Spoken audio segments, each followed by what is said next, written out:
नमस्कार, मी पंजाब. काही भागामध्ये मुसळधार पडणार आहे, काही ठिकाणी अतिमुसळधार पडणार आहे, काही ठिकाणी अतिवृष्टी देखील होणार आहे. म्हणून हा अंदाज महाराष्ट्रातल्या सर्व शेतकऱ्यांना लक्षात द्या. म्हणजे आतापर्यंत जे भाग वंचित राहिला त्या भागात देखील हे 8 तारखेपर्यंत पाऊस पडून जाईल, म्हणून हे लक्षायचं.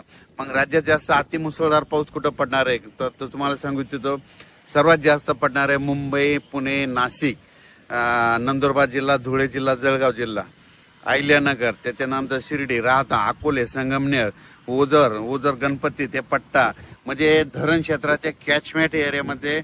तसं ते पाऊस काय होणार आहे इकडं संभाजीनगर, कन्नड, सिल्लोड, सोयगाव, असा करत करत जळगाव, बुलढाणा, अकोला, अमरावती, अकोट, शेगाव, ह्या खामगाव हे पट्टा काय होणार आहे असा पडणार आहे. जालना जिल्हा त्याच्यामध्ये राहील, पण हे देखील सरकारने लक्षात. म्हणजे सांगायचं झालं तर या 8 दिवसामध्ये त्या भागामध्ये चांगला मुसळधार पडणार आहे.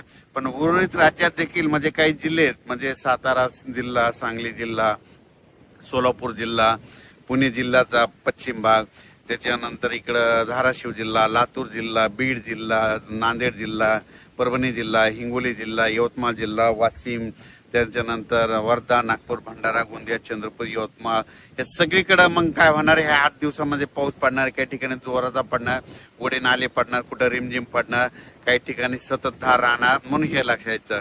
पण राज्यात मात्र तुम्हाला सांगू इच्छितो की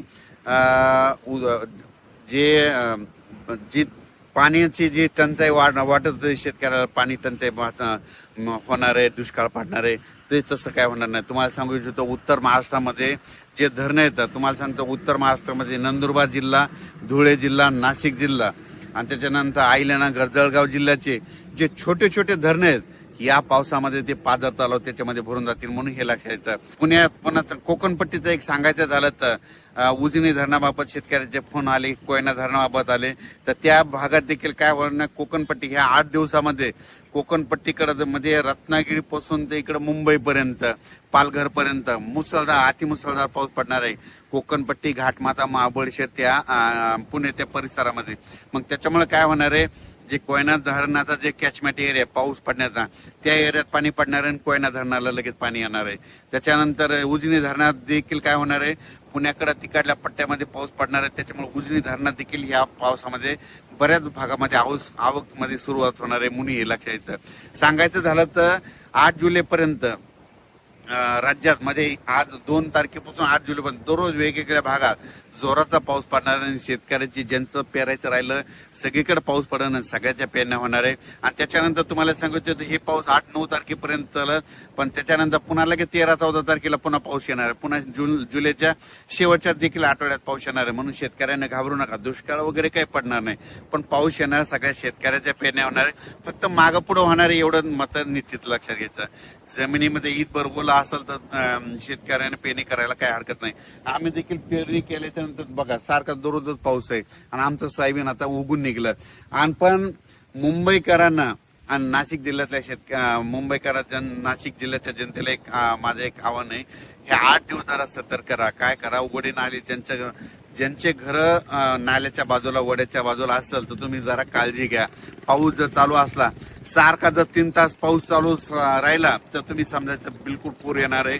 म्हणून ती परिस्थिती राहता तुम्ही दक्ष राहा, कारण की मुंबईमध्ये खूप अतिमुसळधार पाऊस पडणार आहे. मुंबईपेक्षा जास्त नाशिकच्या म्हणजे दिंडोरी आणि इकडे गुजरातचा परिसर, नंदुरबार जिल्हा, धुळे जिल्हा, नाशिक, निपाड, ह्या येवला सगळीकडे जवळपास चांगला जोराचा पाऊस पडणार आहे. अहिल्यानगर पडणार आहे. ती पाऊस परत काय होईल, इकडं अहिल्यानगर करत इकडे कडाष्टी, बीडकर देखील येणार आहे, पाथर्डीकर पडणार आहे. तिकडं जर पडलं तर परत तिकडं एका दिवस त्या नदीला, पाथर्डीच्या तिकडल्या देखील पूर येऊ शकतो. म्हणून त्या पाथर्डीकरल्या शेतकऱ्यांनी लक्षात घ्यायचं, कारण की कमी वेळेत जास्त पाऊस पडला तर तुम्हाला सांगू इच्छितो पूर येण्याचं लक्षण कसं असतं, तर 1 घंटा जर पाऊस पडला सारखा की समजायचं नदीला थोडाफार पूर येणार आहे. पण पाऊस 2 घंटे पडला तर समजायचं आता धोक्याची पातळी होणार. आणि 3 तास सारखा सलग पाऊस पडला की 100% नदीला पूर येणार. हे गणित सगळ्या शेतकऱ्यांना लक्षात यायचं. म्हणजे 3 तास सारखा पडणं म्हणजे तुम्हाला सांगू इच्छितो 120 मिलीमीटर ते 140 मिलीमीटर पाऊस असतो, म्हणून हे लक्षात यायचं. मुंबईकरांना एक सांगितलं होतं मागच्या अंदाजामध्ये 20 जूनलाच म्हणलं होतं की मुंबईला म्हणजे 1 जुलै ते 11 जुलैच्या दरम्यान जवळपास 1100 ते 1200 मिलीमीटर त्या 8 दिवसामध्ये पाऊस होईल म्हणून मागच्या अंदाजामध्ये सांगितलं होतं. आणि त्याच्यामध्ये ते मुंबईचं ते पाणी पिण्याचं ते पाहुणं ते धरण आहे ते देखील भरलं म्हणून मुंबईकरांची तहान भागवणारं ते धरण भरलं. पण त्याच्या व्यतिरिक्त आता इगतपुरी त्या उत्तर महाराष्ट्राकडे पाऊस पडणार आहे.